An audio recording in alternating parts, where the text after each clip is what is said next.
Now that we've gone through an overview and flow of service, let's take a look at all the different people who make it happen.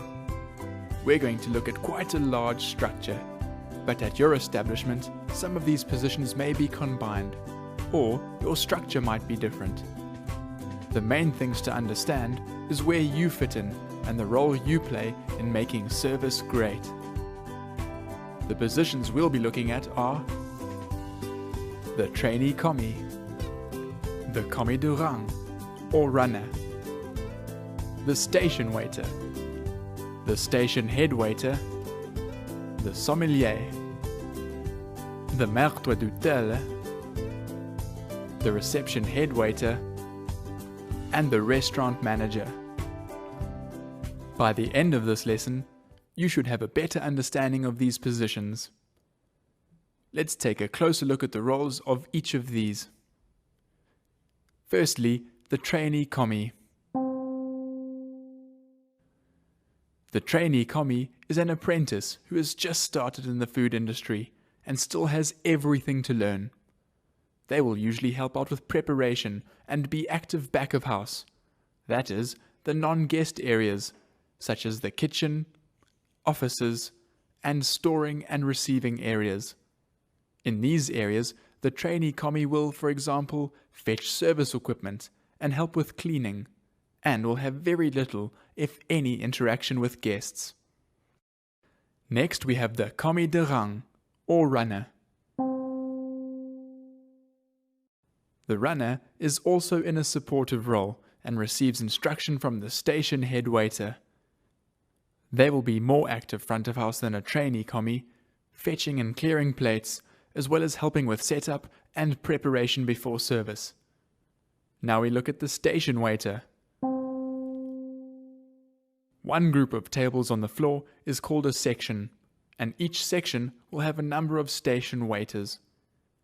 The station waiter will support the station head waiter in carrying out most of the food service at the table, and so both must have a good knowledge of the menu and food, as well as wine and other beverages. The station waiter may also be responsible for making recommendations and taking the guests' orders. Now let's look at the station head waiter. The station head waiter and the station waiter form a team. The station head waiter might make menu and wine recommendations and take orders, and usually has more experience than a station waiter. Next, let's look at the wine steward or sommelier. The wine steward or sommelier is responsible for the alcoholic drinks served at the restaurant. They should have a great knowledge of all the drinks served, including all wines on the wine list. The sommelier also makes wine pairings with dishes on the menu. That is when a specific wine is chosen to be served with a specific meal, because their flavors go well together. Now let's look at the maître d'hôtel, or head waiter. The maître d'hôtel, or simply maître d', has a supervisory role and ensures that everyone carries out their responsibilities in preparing for service. The maître d' may also take orders when the station waiters are busy and relieves the restaurant manager at times too. Now let's talk about the reception head waiter.